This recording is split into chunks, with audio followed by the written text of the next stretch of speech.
Welcome to this how-to guide for the How to Learn Vietnamese ebook. So the aim with this video is to help you get the most out of this ebook on your journey learning Vietnamese.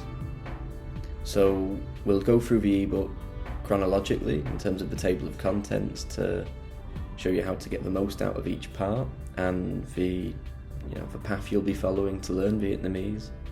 And I'll also cover the fundamental elements of language learning so that you can get off to a great start. Now, of course, this is all covered in the book itself, but hopefully this video will be useful for you to give you a nice introduction to using the book and to learning Vietnamese. So, don't feel you need to take notes during this. You can if you want, but don't feel you have to, because it is all in the book at the end of the day. And just sit back, grab a cup of tea or whatever you fancy and enjoy the video. So we'll start by going to the table of contents. And you'll see straight away that there's a lot there, and it's all numbered and categorized into parts, chapters, sub-chapters and sections. And this is what makes the How to Learn Languages ebooks so flexible to use. You can use it as a follow-along or as a reference tool. So whilst I'd recommend using the ebook from cover to cover and following it along, you can use it as a reference tool by just going to any of the clearly marked parts of this guide and reading up on whichever aspect of language learning it was you were interested in, or the Vietnamese language, or resources you were looking for.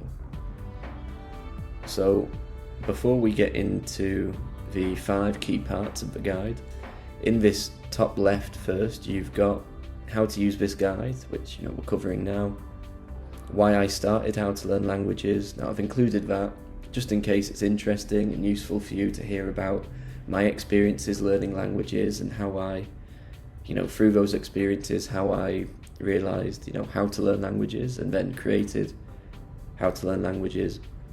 But you don't need to read it, it's just there in case that's interesting and useful for you, as I know sometimes people do like to hear or read about that sort of thing. And then defining fluency. Now the reason I've included that, and obviously I go into much more detail in the book itself, but for now it's worth just mentioning that fluency isn't what people sometimes think of when they hear the word fluency. We sometimes think it's speaking or using the language, being able to understand the language like a first language speaker, like a Vietnamese speaker.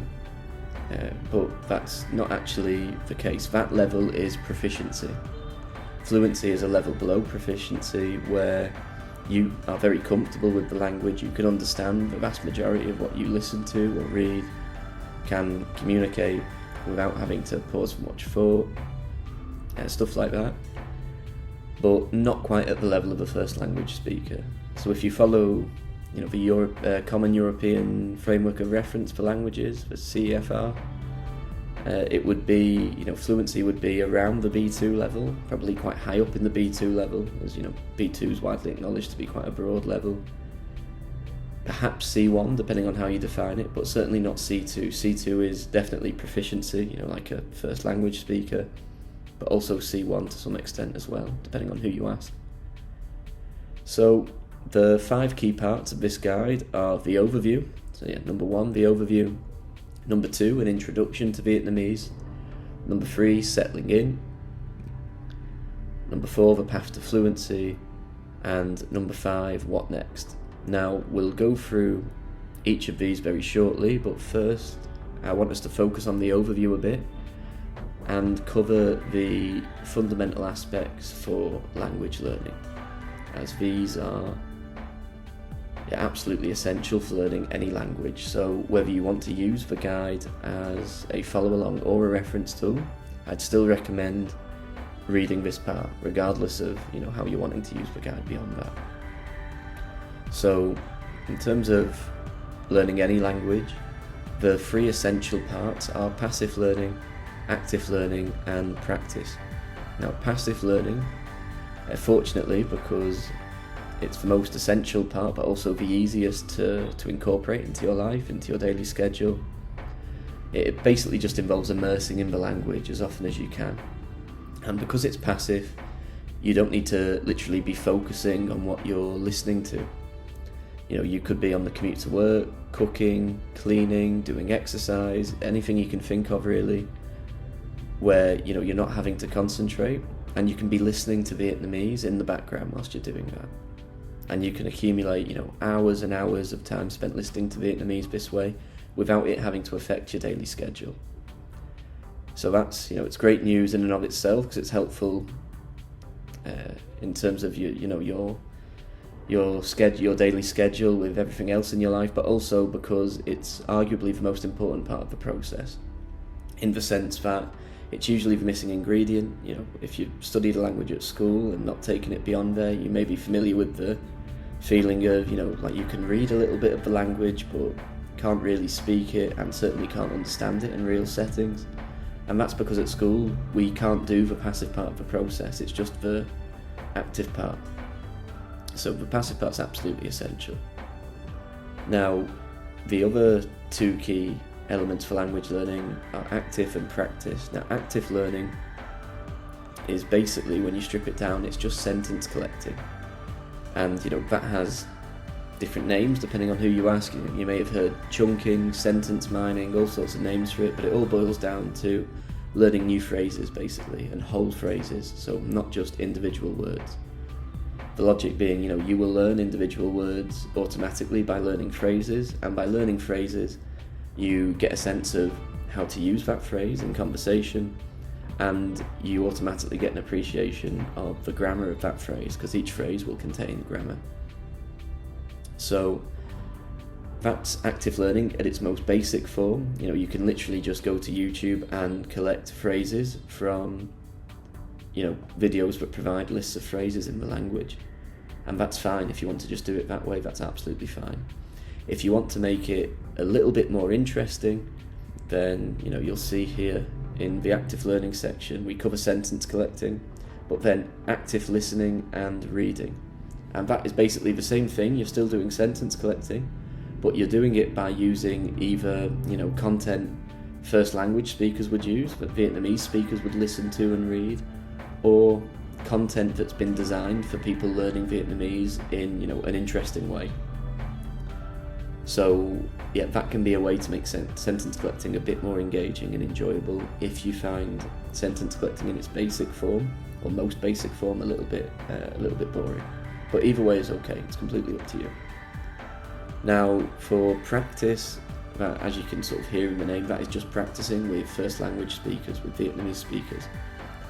And aside from the obvious in terms of, it'll help you get better at having conversations with people in Vietnamese, it's also a very effective way to remember what you learn during active learning. So, we cover in the guide, you can see here, how to remember what you learn and various ways you can do so. But the most effective way to remember what you learn during active learning is to go ahead and use it, and especially to use it during practice with Vietnamese speakers, because it's the most natural, the most authentic way you can use what you've been learning. Now, that's not to say you should only rely on that, even though you could if you wanted to. In the How to Remember What You Learn section here, we cover SRS, spaced repetition systems, which basically flashcard software, which you may well be familiar with already, such as Anki. They can be useful, and certainly wouldn't want to put you off using them. If you enjoy them, by all means go ahead, but if you don't like using them or find them boring or a bit complicated, that's absolutely fine, you don't need to use them. I personally don't really use it unless I think it's absolutely essential, such as with something like Chinese characters, for example. But for instance, when I was actively learning Vietnamese, I just made a notebook and kept working away at a notebook, and found that very enjoyable. So there's lots of different ways you can use, and we cover those in How to Remember What You Learn, such as keeping a diary, which I guess is similar to a notebook, voice memos, chorusing, which is also very helpful for your pronunciation. So there's lots of ways you can go about it, but the key thing is using what you learn. Now, the three fundamental parts of language learning, passive, active and practice also complement each other. So, when you're immersing in, say a Vietnamese podcast on the way to work one morning, there'll be like a word or a phrase in there which the previous day, if you'd heard it, might not jump out at you, but because during your active learning the previous night, for example, you came across that phrase or that word on your commute the next morning, it will suddenly jump out at you when you're listening to the language, and vice versa. There'll be certain words or phrases you keep noticing when you're immersing, and when you first come across it during active learning, you'll think, that sounds familiar. So each aspect of language learning feeds into each one, and put together they're going to really propel you forward with learning Vietnamese, or indeed any language. So that's an overview of the fundamental principles for learning languages, but I'd still recommend reading that part of the guide regardless of whether you're using it as a follow-along or a reference tool. Now, in the next bit about how to learn Vietnamese specifically, we cover things which are a bit more controversial about language learning, such as how to study grammar and how you can apply that to learning Vietnamese. Now, just as the grammar example, if you enjoy studying grammar in isolation, by all means go ahead, that is absolutely fine, but it's a separate part of the process which you can choose to do or not. There's no right or wrong way. If you don't enjoy studying grammar in isolation, you absolutely don't have to do it, so don't worry, it's completely up to you. And in that part of the guide, How to Learn Vietnamese, you'll see links to a few resources for studying grammar in isolation, should you wish to. Now, the next 4 parts of the guide are about the actual process you're going to be following to learn Vietnamese. So, we start with Introduction to Vietnamese, and in that, you've got, the orientation, where we cover, the different forms of Vietnamese, such, in general terms at least, Northern, Southern, Central, and which form of Vietnamese you should learn based on, your situation, your preferences, your goals. So I definitely recommend reading that to get started, because with Vietnamese, it is one language, but say you're planning on working in Saigon or Ho Chi Minh City, or you're planning on living in the north in Hanoi, you will probably want to spend more time on resources that are based in the north or the south, depending on which area you're going to be living in.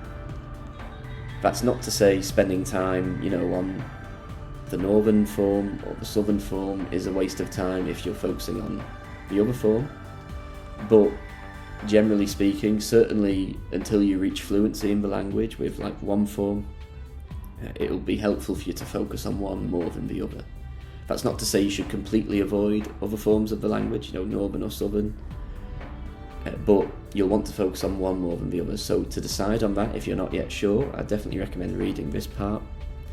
And from there, with other How to Learn Languages guides, such as, for learning Italian, Spanish, languages that aren't too dissimilar to English compared with other languages, the introduction part of the guides, I tend to say, is a bit more optional, whether someone wants to read it or not, based on, whether they like reading or not, basically, and whether they're using it as a follow-along or a reference tool, even though, obviously, it would be helpful to read if they can do, or if they can make time to, rather. But with Vietnamese, Chinese, languages like that, which are much more, have much more differences with English, I would certainly recommend reading through all of the introduction part. So read, about the Vietnamese alphabet, Quốc, which, means national script, and was developed, by Jesuit missionaries in the sort of late 16th and middle of 17th century, and then developed over time, and first officially came into use under French colonial rule in Vietnam in, the late 19th, early 20th century, and is, the script of Vietnamese you see today. Very important to get a sense of that, and pronunciation. So I definitely recommend reading through that section and watching the recommended videos on YouTube, which have been created by some fantastic YouTube channels for learning Vietnamese. So you'd work through that, the Vietnamese alphabet, tones. I've been there myself, obviously, learning Vietnamese, Chinese. They can be very daunting at the start, but try not to worry too much. You will get used to them, And as a word of encouragement for you learning Vietnamese, I actually found, I started learning Chinese before I started learning Vietnamese, and I actually found learning Vietnamese has helped me a lot with tones in general and gave me more, a deeper appreciation of tones in Chinese in terms of how to go about it, how to improve and stuff. And yeah, it is challenging at the start, but don't worry, by following the process in this guide, you will naturally get better with tones. And as you'll see in that section, there's ways you can go about learning tones in a more deliberate, isolated fashion at the start of the process to give you the best possible start learning Vietnamese. Now, obviously you can read more about that in the guide, so I won't go into more detail right now. But a key thing to mention right now is that with tones, don't be worried or disheartened when, during the process you inevitably have times where, the tones don't quite go right, someone doesn't understand what you've said.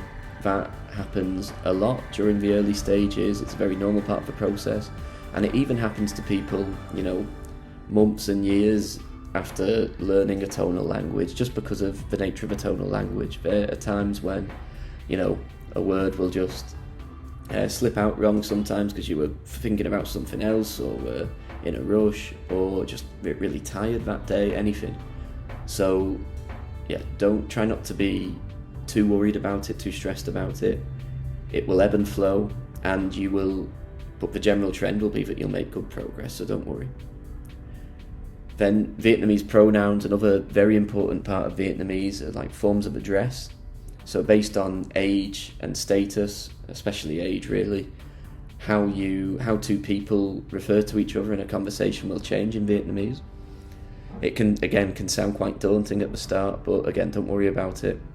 You will get used to it, and Vietnamese speakers you speak with will, one, not be too hard on you if you use the wrong term, because they'll be very aware that you're learning the language, and two, they will appreciate the fact you've even just made an effort to use the right form of address. Again, because they know that you'll be learning the language, you're not a native speaker, in inverted commas. If you try to use the right form of address but use the slightly wrong one, you should have gone, an age bracket down or an age bracket up, for example, they're going to understand that it's because you're learning the language, so don't worry. And on that, something, especially if you live in Vietnam, you will notice pretty quickly, once you can understand this fairly basic question about asking people their age. Vietnamese people ask each other their age all the time if they've not met before, and they do that so that they can be sure how to address each other. So don't worry. At times you'll think, gosh, it's like, first language speakers, Vietnamese speakers, they seem to have this innate sense of how to address each other, and obviously sometimes that's true because it's their first language, but also there will be times where they have to ask each other to be sure. So don't feel shy about doing that yourself if you want to make sure as well. It's absolutely fine. Now the Headstart is just to introduce you to the logic of some Vietnamese words.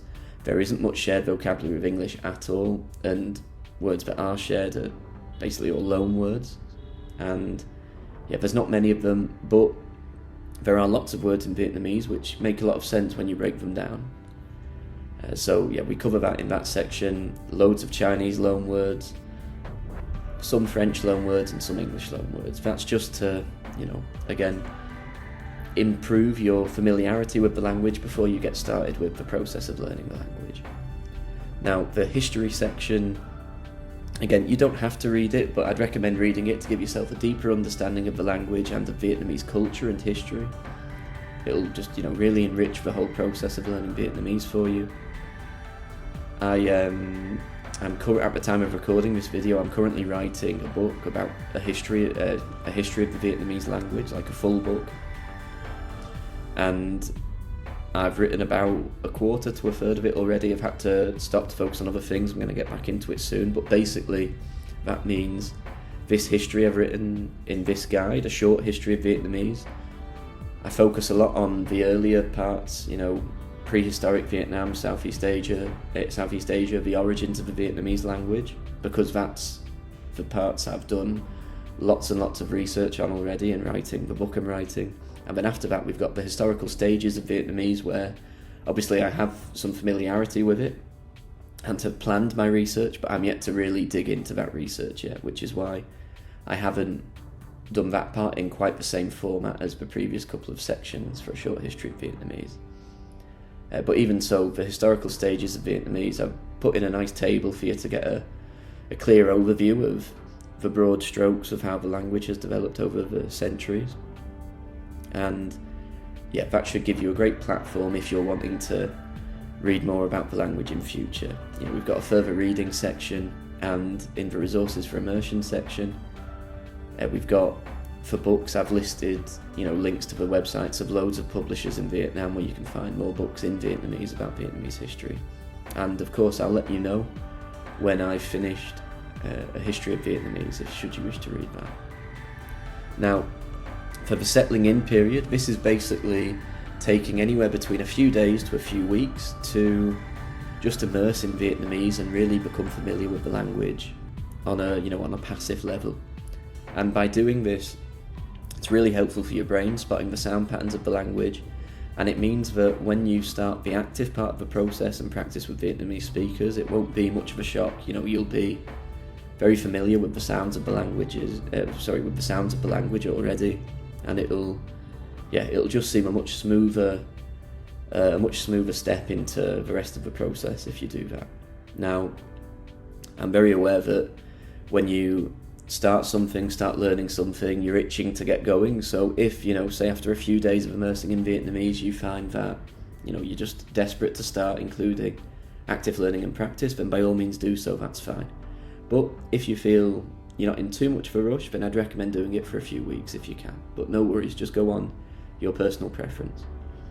Now, in settling in, aside from it being a few days to a few weeks process, it's also where you can become familiar with tools for learning Vietnamese, how to type in Vietnamese, dictionaries you can use, listening to Vietnamese, reading Vietnamese, how to go about that, and creating a routine, how to attach immersion to your daily life, which fortunately is quite easy. And here we've got resources for immersion where we've got absolutely loads of YouTube channels in all sorts of topics, podcasts and radio, music, audiobooks, books, series and films, news and articles, Vietnamese apps and social media. So feel free to look through as much of those as you'd like to find stuff you're interested in. For example, if we just go here to, let's see, say news and current affairs, and we go to HTV, Hanoi TV, which is an amazing channel, for content in Hanoi, loads of interesting stuff. And let's see here, what's an interesting video they posted recently? I mean, as you can see, they post lots of videos, weather reports. So just scrolling back now, this is only going back like 5 hours, and there's so many videos they've put together. Now, this even here is like a part 18 of a novel, Vietnamese novel, all sorts of stuff. It's about Book Street in Hanoi. So loads of great things for you to watch, and that's just one channel. There's loads more listed there.